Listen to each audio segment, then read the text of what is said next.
Hey, Crypto Growth fam, how's it going? This is your host Shazib signing in. We're back with another video, guys. In this video, we will be discussing Velo Labs, bridging traditional finance. It's going to be an interesting one, guys, so make sure to watch till the end. And folks, for those of you who are new to the channel, we primarily discuss utility coins and potential gems. If you're interested in any of that stuff, then subscribe to the channel and hit the notification icon for regular videos. And you can also support the channel by becoming a Patreon, so do check that out as well, only if you're interested. And folks, you can also check out the official Crypto Growth partners. For the exchange, we've got MEXC. You can follow the link in the description box below for rebates, discounts, offers, benefits, and lowest fees. So do check it out. As far as the wallet is concerned, you can check out Decent. They've got their remarkable products, their biometric wallet, which has got an astonishing $30 off. And you can also check out their biometric wallet 2x package, guys, which has got a phenomenal $99 off only if you follow the link in the description box below. Decent supports 3000 plus of your favorite coins and tokens, and it supports 50 plus blockchain mainnets, so do check it out, including Stellar, by the way. Anyways, let's see what's happening with Velo in real time, what the official handles are saying, what the community is saying. Let's find out, folks. There are 3 new posts that I want to show you and share with you folks in the Velo official handle. Look at this. First of all, why does tokenization matter? Secondly, this is about traditional finance. Look at this, Velo bridging traditional finance with blockchain. The third one, the Velo token ensures seamless integration between traditional finance and blockchain through multiple utilities. The Velo official has been on fire, and they have posted these informative posts that we can see what they're all about. Let's start with this one over here. Traditional finance, folks. Traditional finance is slow, expensive, and outdated. Velo is solving this by introducing. How does Velo solve this? You might ask. Cross-border payments using blockchain to enable instant and low-cost remittances. Tokenized real-world assets, RWAs bringing investment-grade assets to retail users. Awesome. Crypto commerce, spend Velo tokens at merchants via OmniPoints. So this is how traditional finance is being bridged with the blockchain realm, and Velo is in the midst of it.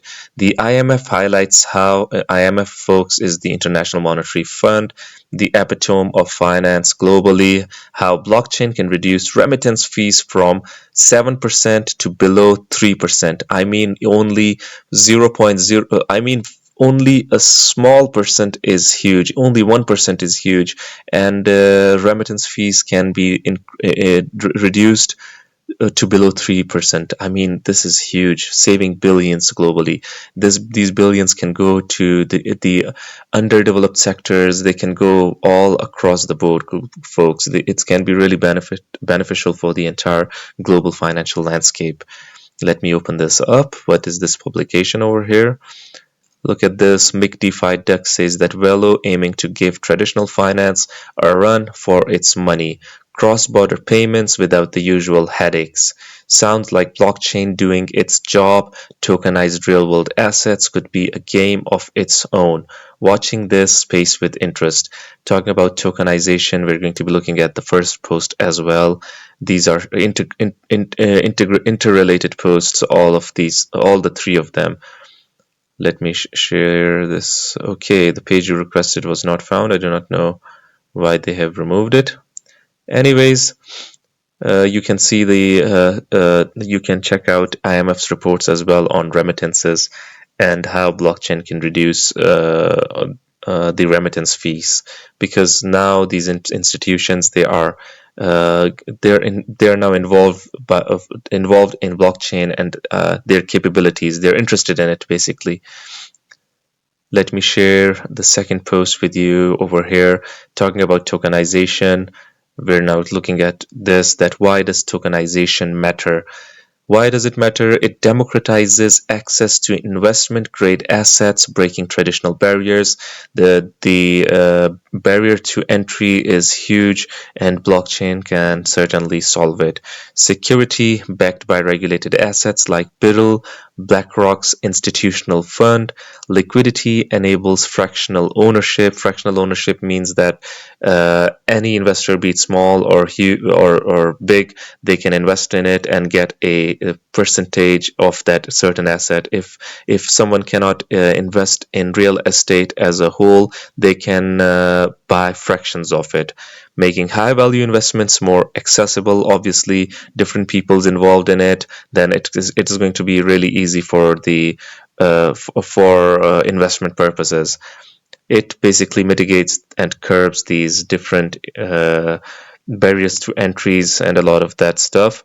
Accessibility, anyone can invest in tokenized assets with lower entry costs.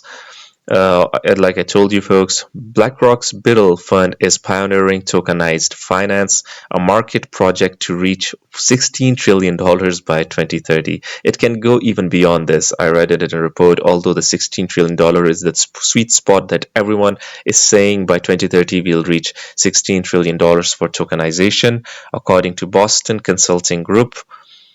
Okay, let me open this up. BCG consultation. What is this post all about? Let's hope that this is not removed like the other one.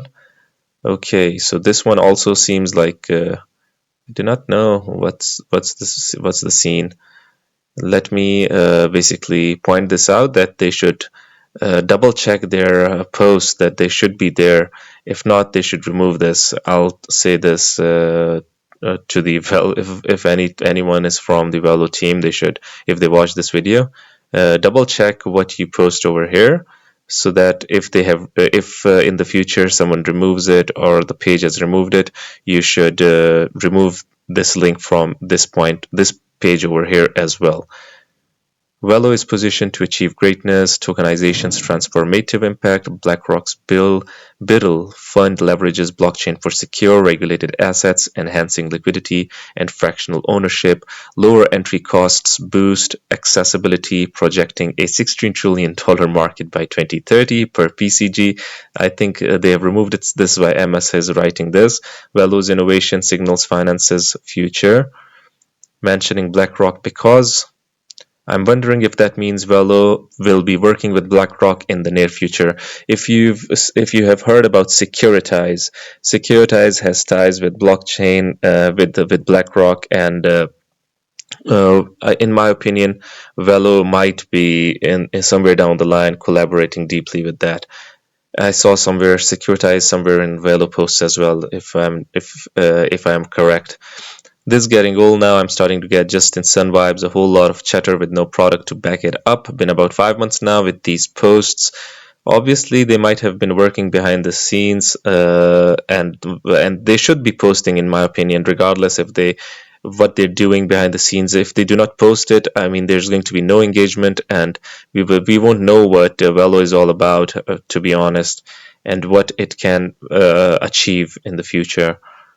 Look at this. So talking about the Velo token now. Now, when we talk about a coin, a project, whenever we say utility coin, it means that the token is going to be utilized in the ecosystem. So the Velo token over here, Velo might be a good project, Velo might have a good team, but if the token is not utilized, it is not a utility coin. So the Velo token is being utilized according to Velo official. The Velo token ensures seamless integration between traditional finance and blockchain through multiple utilities. Collateral for cross-border transactions, facilitates remittances and business payments securely, number one. Number two, staking for rewards, encourages network participation while reducing costs. Digital credit issuance unlocks liquidity for users in cash-restricted economies. OmniPoints and loyalty programs, the Web3 area sector, the Web3 area Velo is also involved in that. It enables crypto-based loyalty rewards and real-world transactions. The ecosystem growth, supporting DeFi, real-world asset, and payments infrastructure. So this is awesome. The World Bank states that global remittances exceeded $650 billion in 2023, obviously proving the high demand for fast, affordable solutions like Velo. Let's see what the community of Velo is up to while we're at it. The community is always active, always involved. Some Velo technical analysis over here. Velo monthly is indicating a strong buy. Some indicators that are signaling a huge buy are as follows: relative strength index, strong buy, rate of change. These are some technicals, by the way, folks. The relative strength index, rate of change, strong buy, average directional index says buy, bull or bear power says buy, moving averages, average convergence, divergence, MACD, which is called MACD, strong buy. Overall monthly shows oversold at this level for Velo. So we've got buy signals over here, but let's see how it goes, folks. Anyways, the technicals have to be combined with the fundamentals. The fundamentals of Velo. Velo is also strong, and we're seeing confluence in these technicals as well. Confluence is when different technicals say the same thing.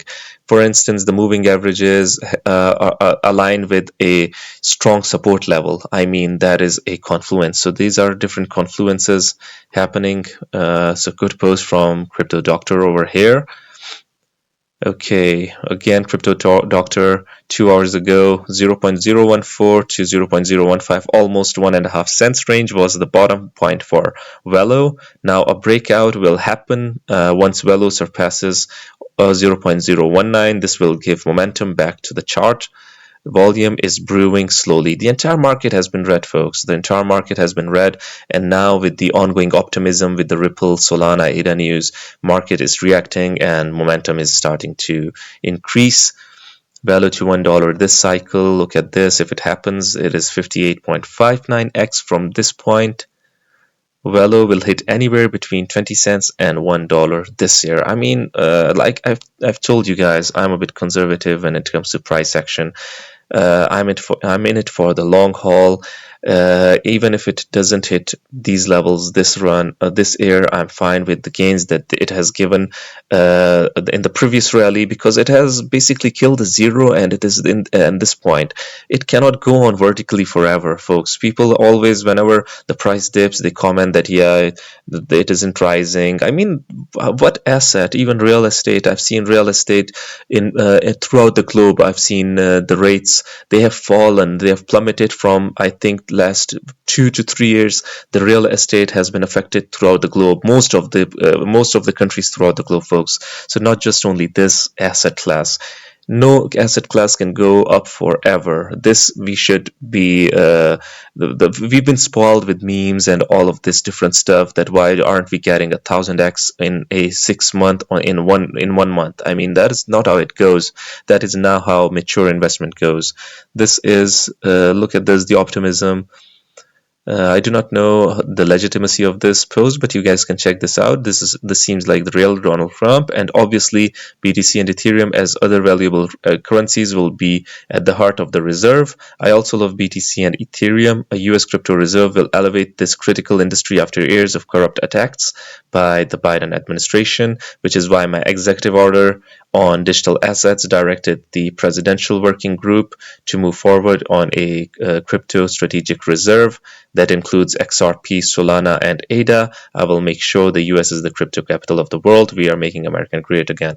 By the way, this does not mean that the assets from other areas will be doing bad. This is really good for the entire global crypto industry, folks. In my opinion, a really huge news, because if Velo is in Southeast Asia and they want to provide services to US citizens, I mean, it's going to be easy. You just have to be regulated and deliver.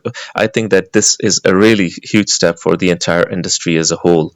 To be honest, this is really bullish news, because it was going through a phase of pessimism, negativity, people were depressed. I think that this has this can be a big catalyst for future momentum and legitimizing this industry as a whole for the years and decades to come. Velo is on the rise, supported at 11 cents with a target of 30 cents. Increased volume indicates that Velo could hit its target sooner than expected. Backed by Uni and Bitcoin's momentum, Velo's growth trajectory looks promising, providing traders with profitable opportunities. Awesome. Pray for the trend line to hold. Bullish if we see a pullback on the weekly. So the technicals and fundamentals both seem really great. Luke, the deeper dive with some fundamentals. Digital credit issuance with the digital reserve system is absolutely golden. Constructed in an immaculate way. Yeah, truly. Using the Velo token as collateral for the digital credits is bread and butter. So the Velo token is going to be utilized, folks. Let's check this one out. DRS mechanism. It's DRS smart contract. Velo token price. Look at this. Day one, digital credit issuance. Day two, you can check this graphic out yourselves as well while you're at it. Check out Luke's post over here. Luke, the deeper dive. So Velo trying to connect traditional world with the blockchain realm. So what do you guys think about Velo, folks? Do you think that it indeed is bridging traditional finance? I would really like your opinions. Do hit the comment box below and let the community know. Anyways, guys, this was it for the video. If you liked it, make sure to like, share, comment, subscribe, and hit the notification icon if you're interested in utility coins and potential gems. And you can also support the channel by becoming a Patreon, so do check that out. Like I always say in the end, until next time, stay blessed and stay tuned. Thank you very much, everyone.